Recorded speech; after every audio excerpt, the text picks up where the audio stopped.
If you do a lot of laundry in your house, especially if you need it to be mobile, you probably need this. Let me show you the details up close.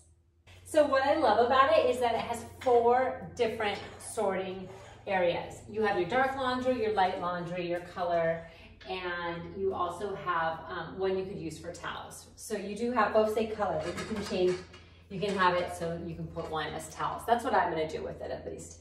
Also, I really love that it's on wheels. So if you need to be portable, maybe you're gonna be taking your laundry through the house, putting laundry in, or just sorting it as you go. This does have wheels. You also can just lock them if you want this to stay in place.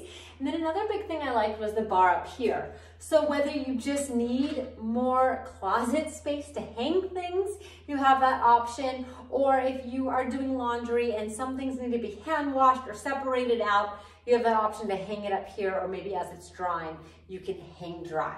So I just love all the features of this. It's definitely heavy duty. If there's something you don't want to use, you can just lift it up. You can also take this and take it just with you with all the laundry in it so that you don't have to take this whole thing out. So it's just really, really convenient, easy way to sort your laundry and do your laundry.